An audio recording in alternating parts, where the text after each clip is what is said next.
The congressman joins us right now, Tom Massie. Congressman, welcome.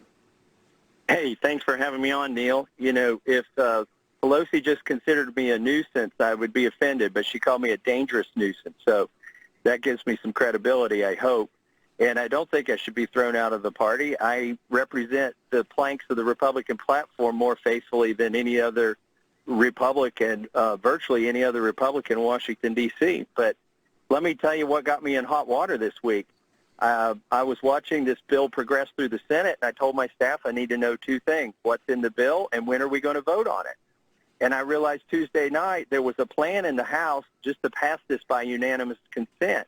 In fact, the whip team sent out an email and told people, you can stay home. We'll just pass this by a voice vote. And that's when I jumped in a car and I drove to D.C. because it's not constitutional to do any legislative business without at least half of the members of Congress present. And I also thought if we're going to pass the biggest bill, the biggest spending bill in the history of mankind, that people should go on record for this. And so I came to D.C. They said, you know, Congressman Massie, if you ask for this vote on Friday, it'll delay it to Saturday. I said, well, I'm telling you I'm going to ask for it on Friday, so tell people to come here on Thursday. And so ultimately the bill was not delayed. I forced the members of Congress to come to work, at least half of them.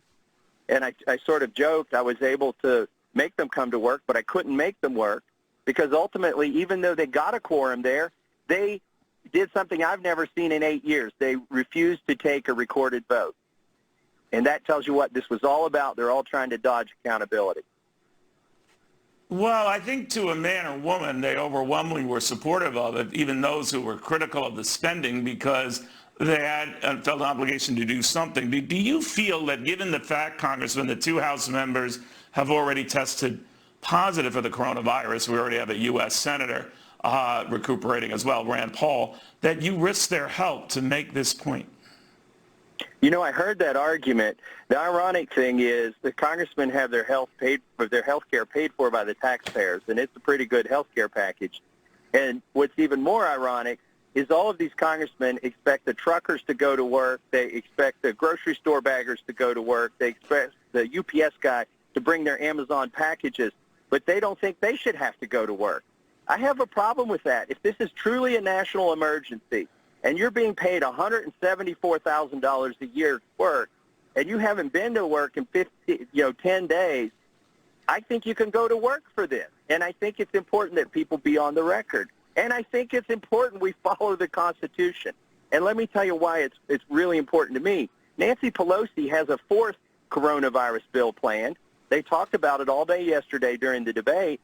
And if we let her pass this stuff on autopilot while everybody else stays home, that gives her more leverage to get what she wants in the bill and to pass it.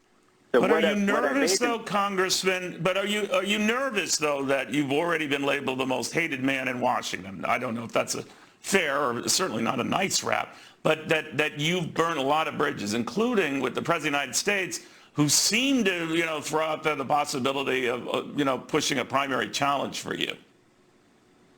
Well, there's always that possibility. I had a discussion with the president. Hopefully we can patch things up because ultimately this didn't delay the bill. When did you have a discussion with the president? I had a discussion with him before the vote, and then I have left a message with his assistant after the vote. And what I pointed out. So before the vote, you were explaining what you were doing. What did he say? He was not convinced. But to be honest, Neil, I don't think he understood the parliamentary process I was undertaking and the fact that it would not delay the vote. The vote was not delayed. The only thing that was different between what reality would have been if Congressman Thomas Massie wasn't there is I made him come to work. I made the members of Congress come to work. And by the way, if you've got so John do you have Kerry, any regrets? Do you have any regrets? The leadership ignored you. The Republican leadership ignored you. The president ripped you. Do you feel kind of like Custer now? I feel like a speed bump that's been run over by 400 sets of tires in Washington D.C. but when I get home, they really appreciate the fact that I stood up for the Constitution and I didn't let these folks shirk their responsibility. And, you know, when you got John Kerry mad at you, calling you names, and Nancy Pelosi calling you names, maybe you're doing something right. This is a family show. We can't repeat what John Kerry said, Congressman. But very good having you, sir. We'll see what happens, but you stuck to your guns. All right. Thank you, Neil. Congressman Massie on all of that, and fallout. We'll see what, if anything, transpires if he and the president get a chance to chat again.